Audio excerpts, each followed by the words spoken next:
Good morning and welcome to the Unitarian Universalist Congregation of Ormond Beach, a welcoming community of compassion and acceptance. I'm Dan Gribben and I invite you to our virtual worship service this morning.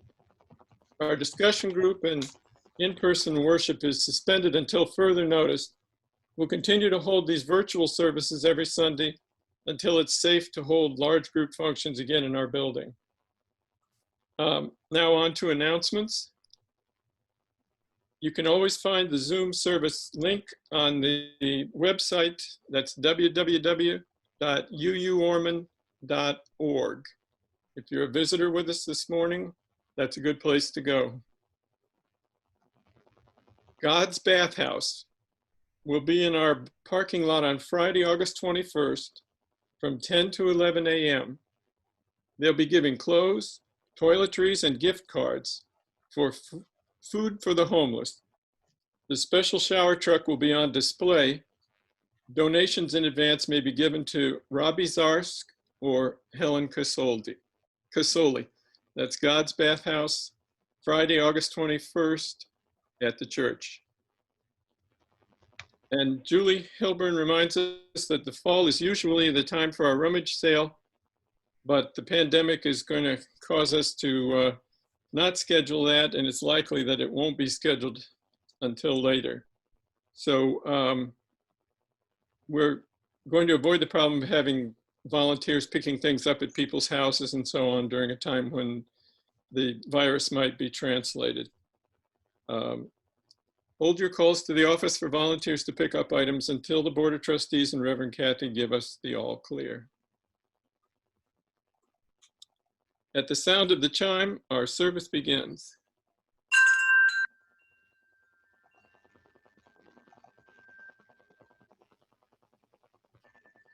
We have a prelude.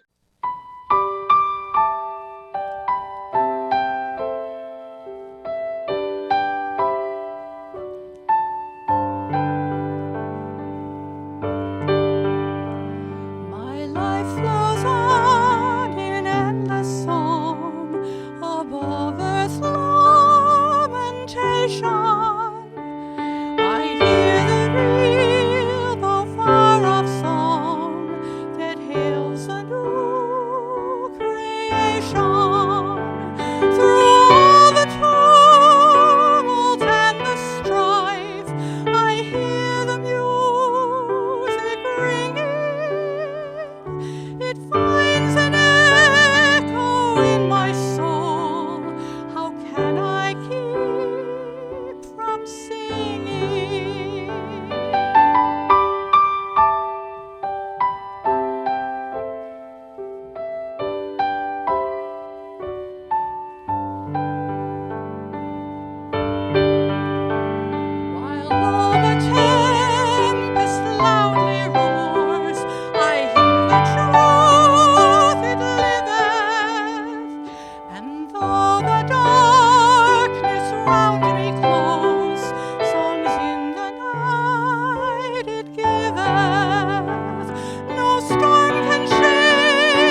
That was the voice of Barbara Reed.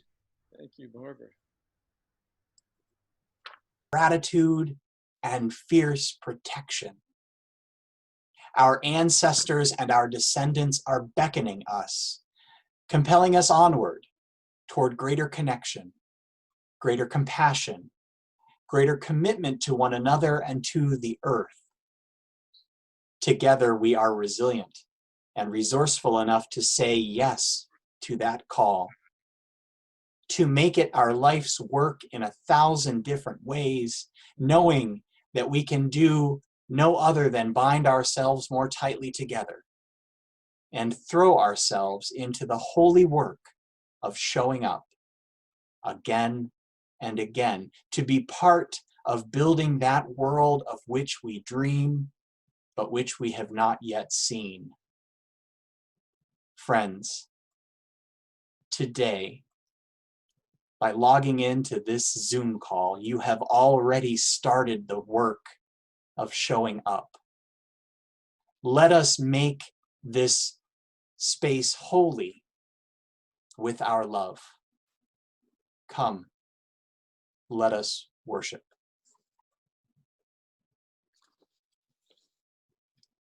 Thank you, Joe. We'll move on to our chalice lighting now. I invite you to light a chalice at home if you have one nearby. We light this chalice, a single flame, which I hope kindles many hearts this morning. Let this flame unite us in virtual community and remind us of each other's presence as we worship from many singular rooms. Let this flame inspire us in faith and courage to face these difficult times. Let this flame be our guide in making sense of a chaotic world, and let its light show us the way to beloved community, both near and far. Thank you, Martha.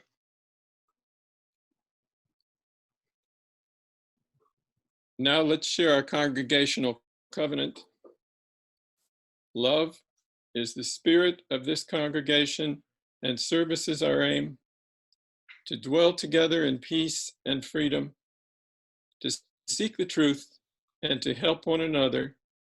These are our goals.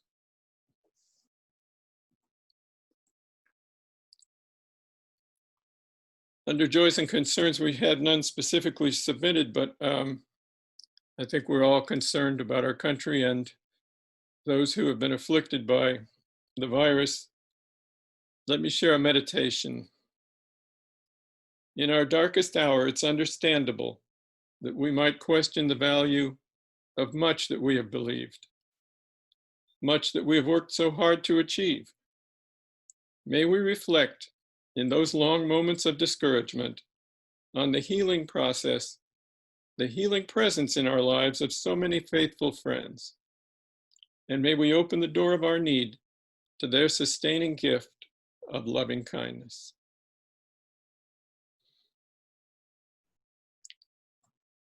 Joe will now share a reading with us.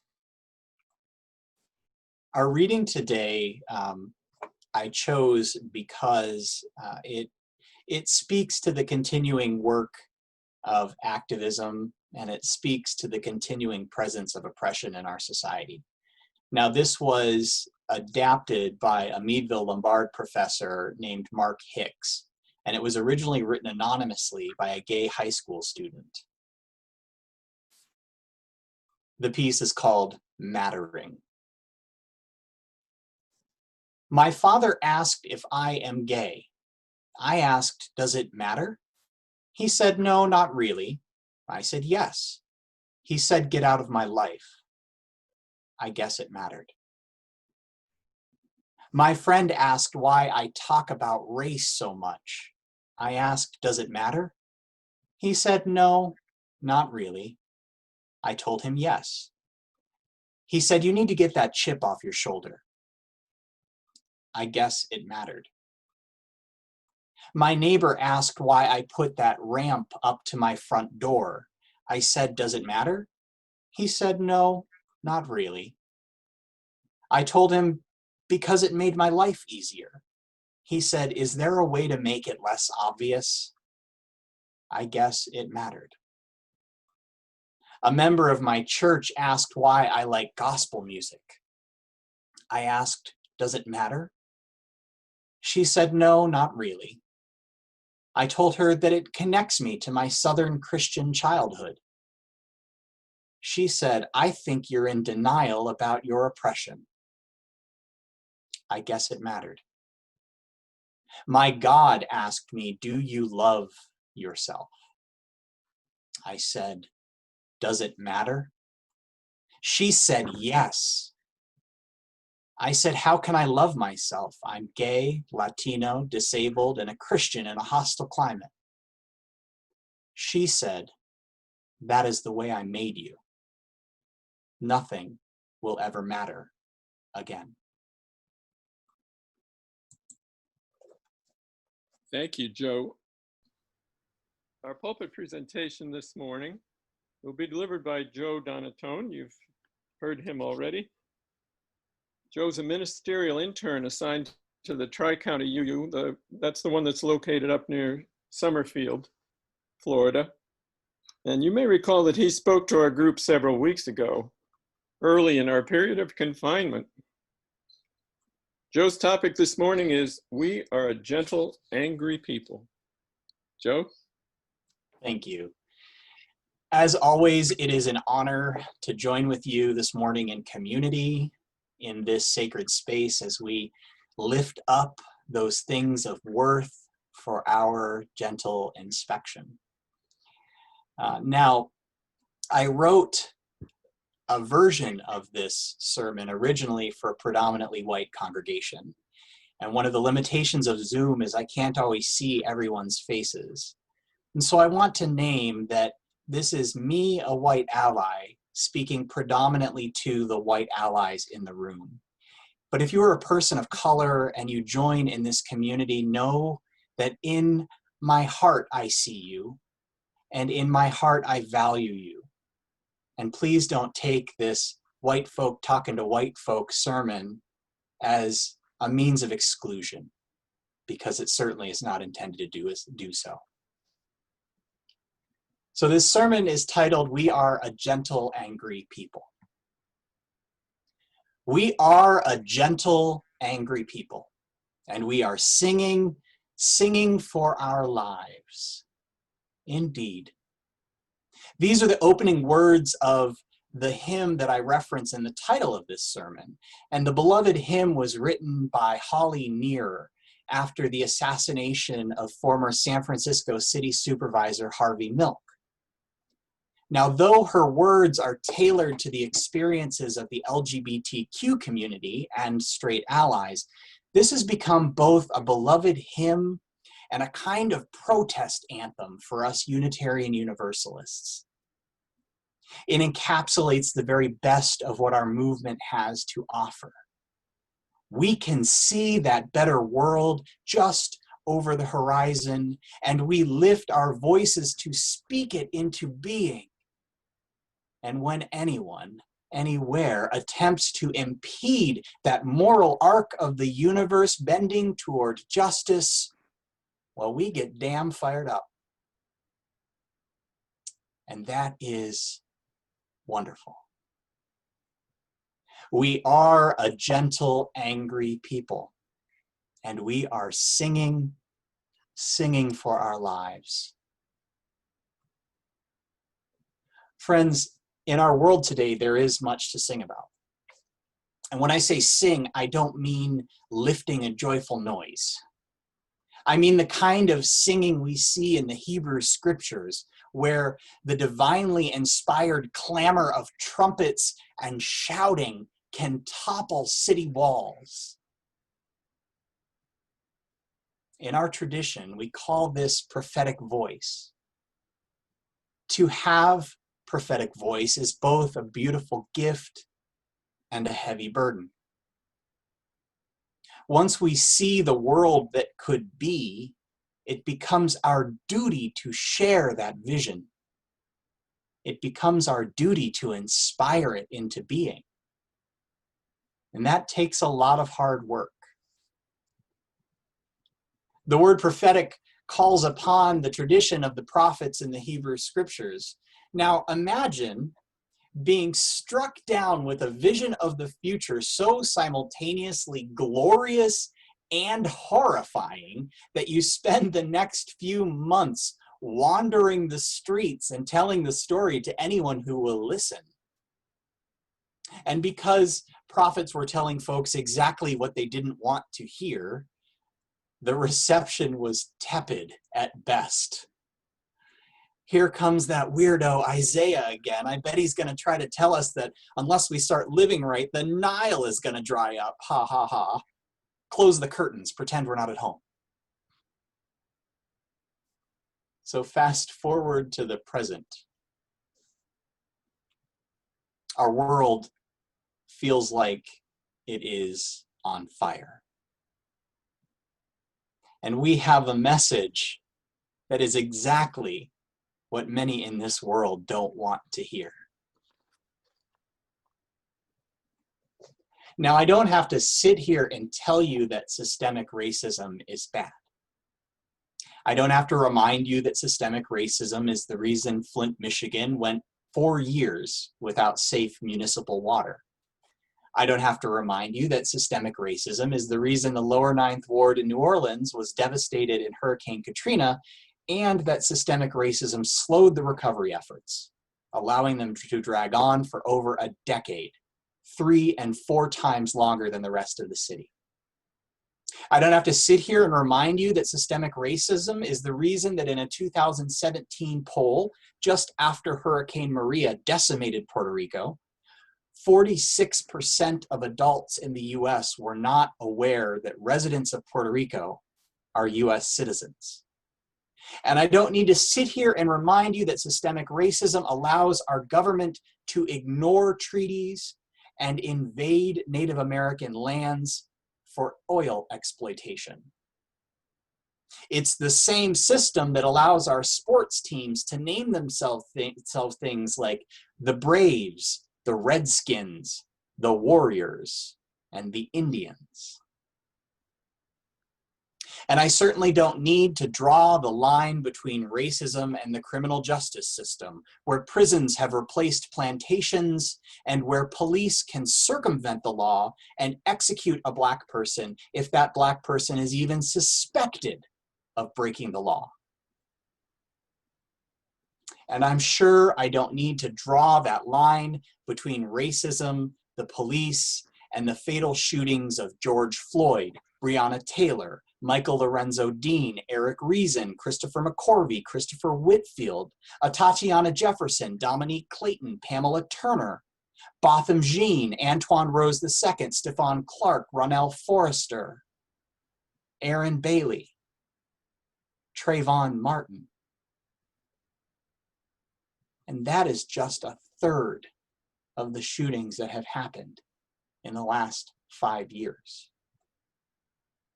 There are so many more.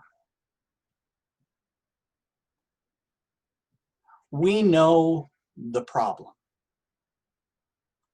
and we can see a vision of the future, free of this toxic hatred. And because we can see it, every single one of us should be called to action to end racism in America. And so many of you are. And that gives me a lot of hope.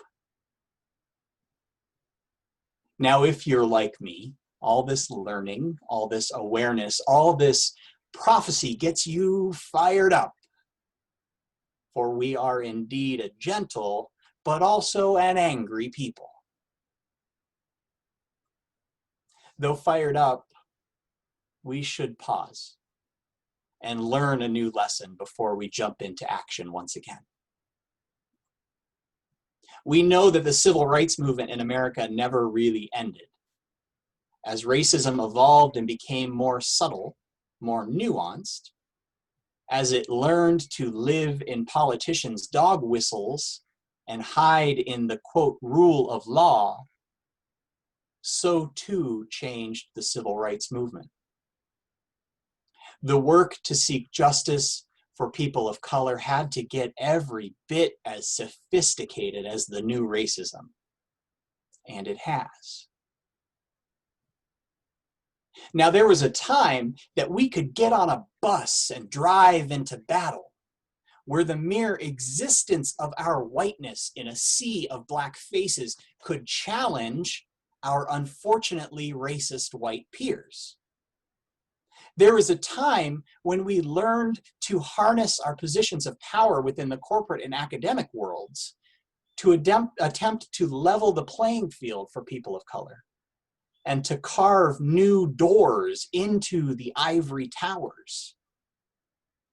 And again, and again, and again, we have put in the effort to break down racism into easier to understand concepts for our neighbors and families, sometimes ruining an otherwise happy Thanksgiving meal. But this is all good work.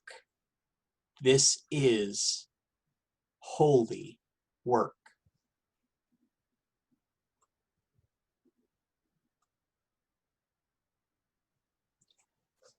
So now is the time that we must learn that with power comes responsibility. Systemic racism gives us white folks so much power. And it is our duty to turn that power back onto the system and dismantle it. So let nothing I am about to say suggest that we must stop speaking out for racial justice. We must continue speaking out for racial justice. Our siblings of color, however, have asked us to consider new ways to engage with this work. You see, the old ways worked, but today we can easily cause more harm than good with the same old approaches. Recently, Derek Clifton, a Black queer feminist activist, wrote out a list of suggestions for allies. I have made this list my true north in anti-racism work. Now, he suggests that if we white folks want to be more effective in the work of anti-racism, if we want to be true allies in this work, we might consider the following 10 simple ways white people can step up to fight everyday racism. That's also the title of the article, 10 Simple Ways White People Can Step Up to Fight Everyday Racism. Now following, I'm going to quote heavily from Derek Clifton's work.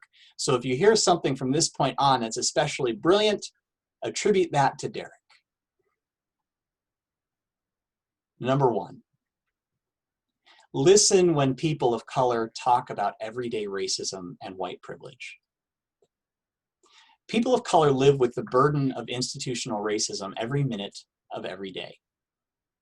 And we white allies have the privilege to turn away from it when it gets hard, to take a break from it, to take a break from social media or the news. Instead, a more productive solution comes through listening carefully and reserving judgment when people of color openly share the pain they have endured and the pain they continue to endure. Number 2, honor the feelings of people of color in the discussion. It is not about our white guilt.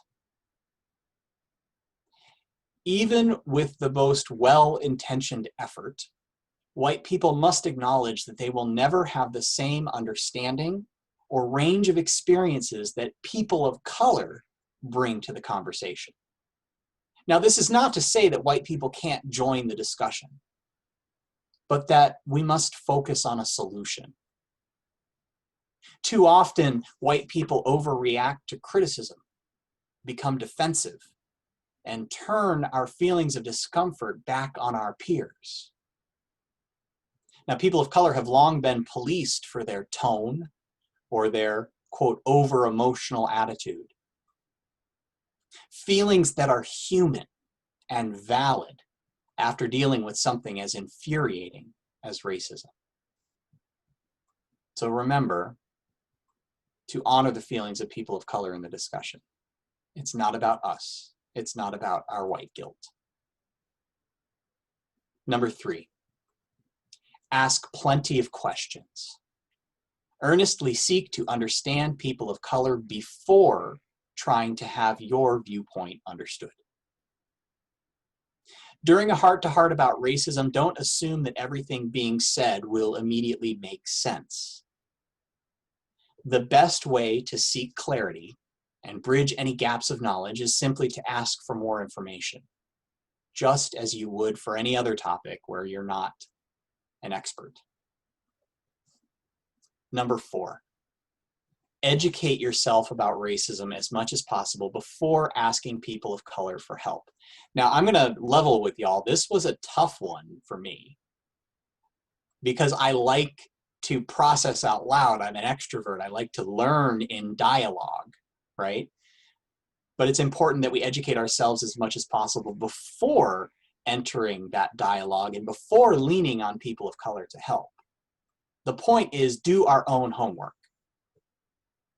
For people of color, it can be doubly exhausting to have to fight racism on one hand, and then to be asked to teach allies how to be anti-racist from the ground up on the other hand. If a person of color backs away from a conversation and asks for space, respect that. There is no lack of information on the topic. Google it.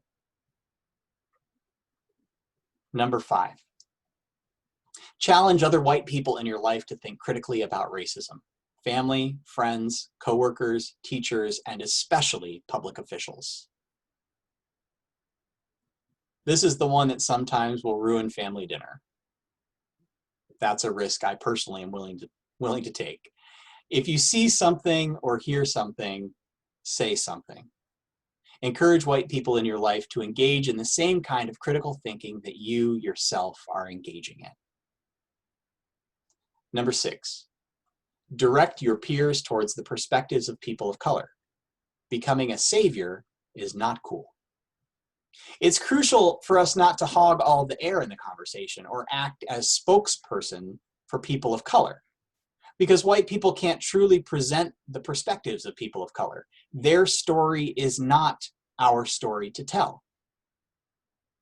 And we call this process centering, as in centering people who had been previously pushed to the margins, centering their voices in the conversation.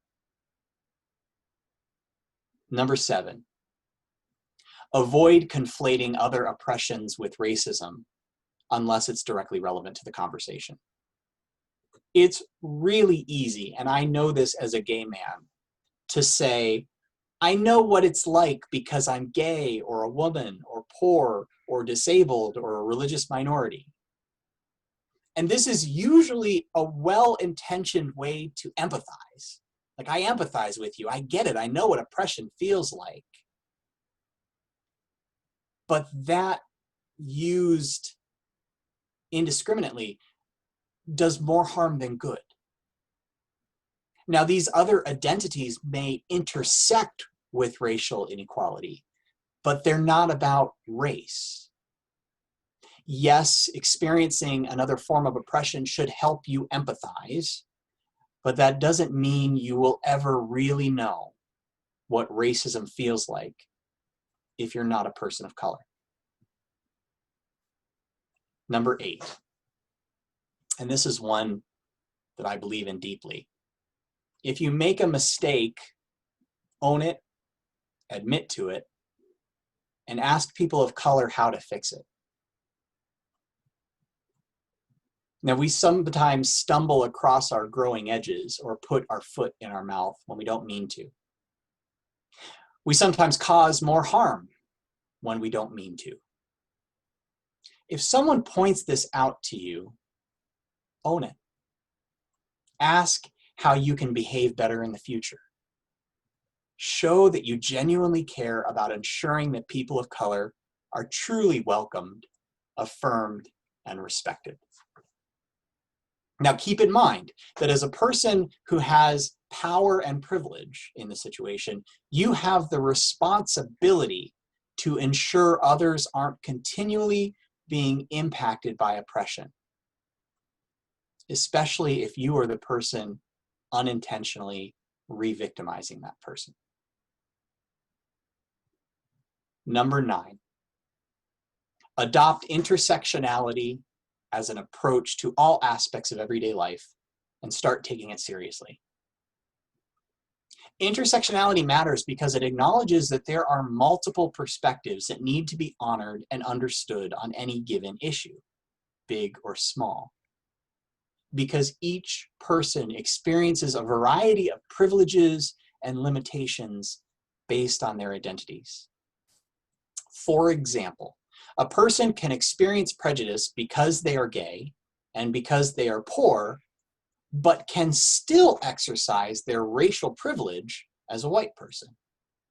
All of those identities coexist in the same person. That's intersectionality. And number 10, call out and reject any and all white privilege you witness or experience. And yes, this means giving up your privilege in order to level the playing field. Name that privilege. Reject that privilege because you didn't earn it. I didn't earn it. And it's not one we choose. Recognize it for what it truly is. A perpetuation of some of the worst lingering elements of racism and white supremacy in our culture.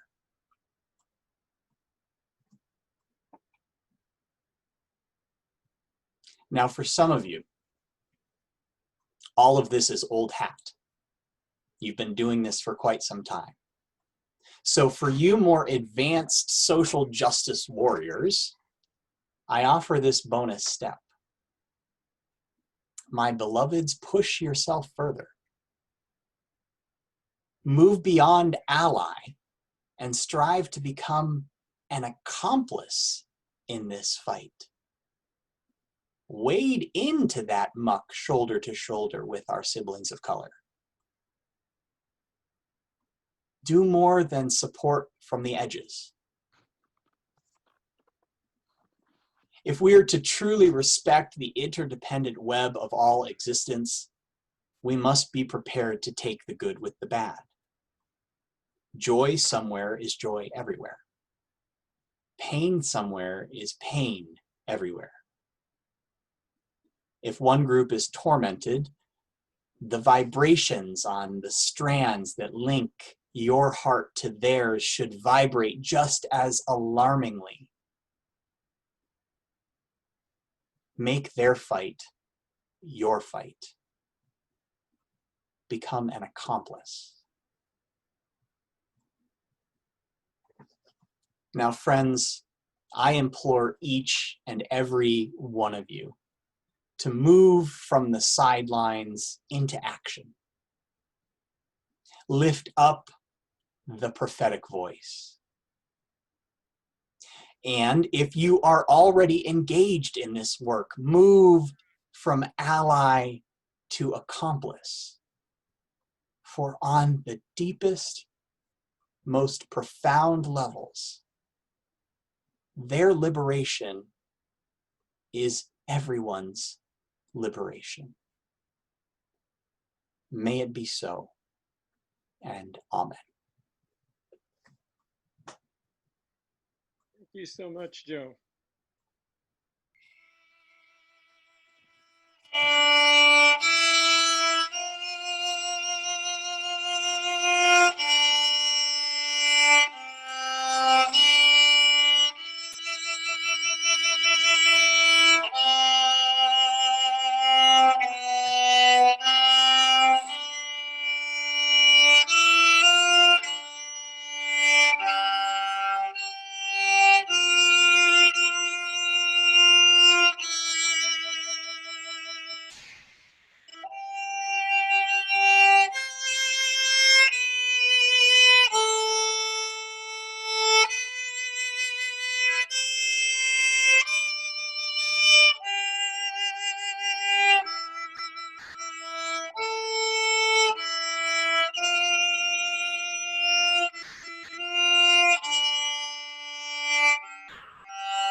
Our thanks to Felix Fernandez.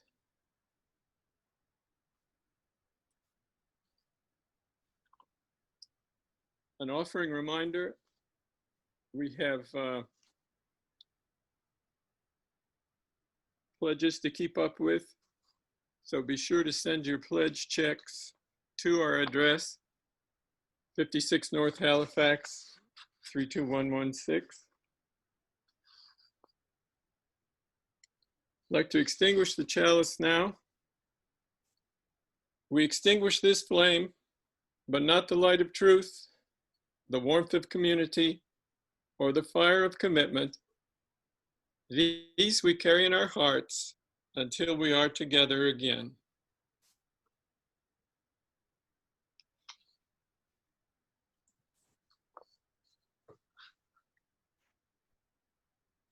And now Joe will share a benediction.